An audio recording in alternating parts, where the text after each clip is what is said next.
कौन हो तुम? वो अचानक से मुड़ती है और उसका भयानक चेहरा देखकर अरूप डर जाता है। पॉलमी, पॉलमी। और वो अजीब तरह से हंस रही होती है। पॉलमी, पॉलमी, ये हमारी बेटी रानी है। वो उसकी तरफ देखकर घूरे ही जा रही थी और अचानक से उसके सामने आ जाती है और बोलती है, मैं पॉलमी नहीं हूँ, मैं नीलांजना हूँ, नीलांजना। और वो उसके और ज्यादा करीब आ जाती है। उसके बाल बिखरे हुए थे और वो हवा में उड़ रहे थे और वो बोलती है, पूछ अपनी पत्नी से कि मेरी मौत कैसे हुई। नहीं छोड़ूंगी, किसी को नहीं छोड़ूंगी। अरूप की आंखों में अजीब सा डर दिख रहा था और अरूप हद से ज्यादा डर चुका था। अचानक से वो आत्मा उसके शरीर से बाहर चली जाती है। तुम ठीक हो?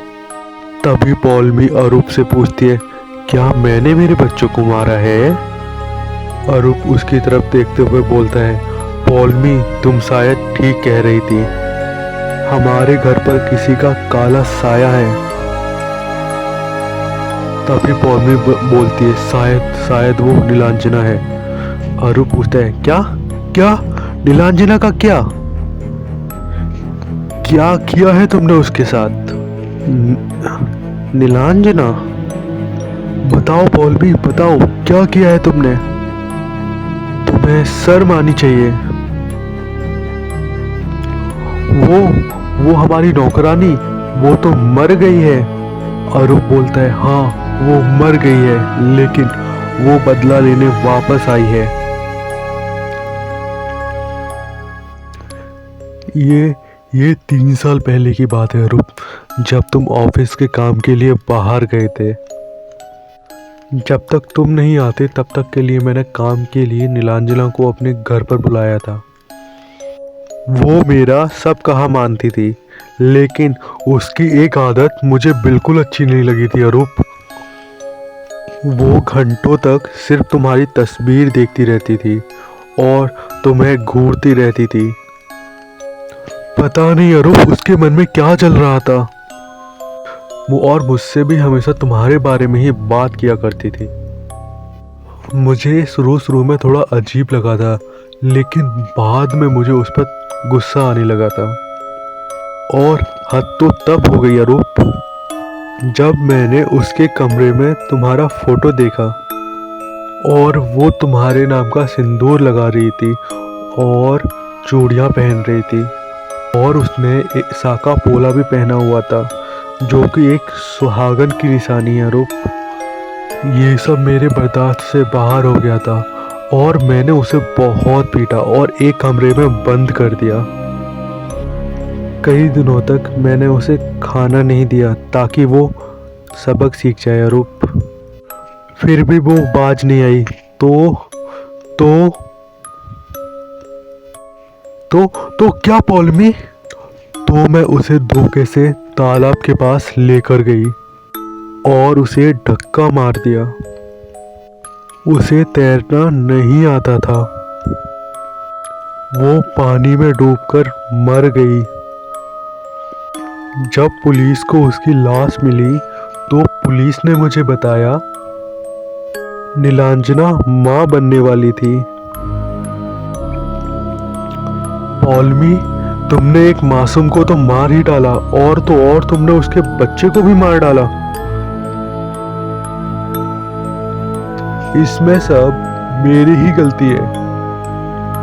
पॉलमी, मैंने तुमसे एक बात छुपाई है। हम लोगों की जब तक शादी नहीं हुई थी उससे पहले मैं दुर्गापुर में रहा करता था। मेरी मुलाकात नीलांजना से हुई। मेरे घर पर काम मांगने आई थी। मैंने उसे काम पर रख लिया। वो मेरा अच्छे से ध्यान रखती थी। उससे प्यार होने लगा था और वो भी मुझे चाहने लगी थी।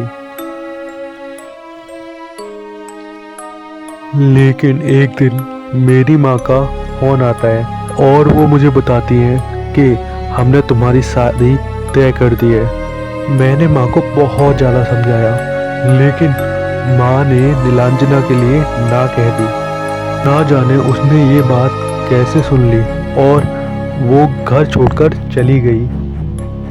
उसके जाने के बाद मैंने उसे ढूंढने की बहुत ज़्यादा कोशिश की, लेकिन वो मुझे नहीं मिली। और अचानक हमारी शादी के 2 महीने बाद वो फिर से हमारे घर पर काम मांगने आई। मैं चौंक गया और मैंने उससे पूछा, तुम कहाँ थी नीलांजना? तो उसने कहा, मन ही मन मैं आपको अपना पति मान चुकी हूँ, तो आपके साथ थोड़ा वक्त गुजारना था। शायद वो बच्चा मेरा ही था पौलमी। अब नीलांजना एक शाक चुन्नी बन गई है और अचानक से हमें उसी तालाब के पास शाक चुन्नी दिखती है और वो अब बदला लेने के फिराक में थी। वो अब पौलमी को और उसके बच्चे को मारना चाहती थी। शाक चुन्नी? हाँ, शाक चुन्नी, एक शादीशुदा पत्नी की आत्मा जिसकी कोई इच्छा अधूरी रह गई हो। तुमने उसके बच्चे को मारा था, इसीलिए उसने तुम्हारे हाथों रानी और मोंटी को मार डाला। चाहे तो वो मुझको मार डाले, लेकिन मेरी रानी को मुझसे मत छीनना। मुझे अब रानी को पौलमी से बचाना ही होगा। रात के 3 बजे थे और घड़ी की आवाज साफ सुनाई दे रही थी। अचानक से पौलमी के अंदर वो आत्मा प्रवेश करती है और वो उठ जाती है। उसकी अजीब सी हंसी पूरे कमरे में गूंज रही होती है और वो उसकी बेटी रानी को मारना चाहती थी। वो उठती है और अपने बड़े बड़े नाखूनों को रानी की तरफ करती है। पूरे कमरे में सन्नाटा था और वो आवाजें गूंजे जा रही थी, कभी घड़ी की आवाज, कभी शाक चुन्नी की हंसी। और उसकी आंखें खुल जाती हैं। वो बोलता है, नहीं नहीं नीलांजना, ऐसा मत करो, तुम्हारा दोषी मैं हूँ, मुझे मार दो। अचानक से वो अरूप के पास आ रही होती है धीरे धीरे और वो अरूप के एकदम पास में आ जाती है। नहीं छोड़ूंगी, किसी को नहीं छोड़ूंगी, चाहे तो मुझे इसकी सजा दे दो। इन सब में रानी का क्या दोष है? और पौलमी, उसको तो तुम पहले ही सजा दे चुकी हो। ठीक है अरू, लेकिन मेरी एक शर्त है, अगर तुम्हें मंजूर है तो, नहीं तो मैं तुम सबको मार डालूंगी। नीलांजना अरू को अपनी सारी शर्तें बता देती है।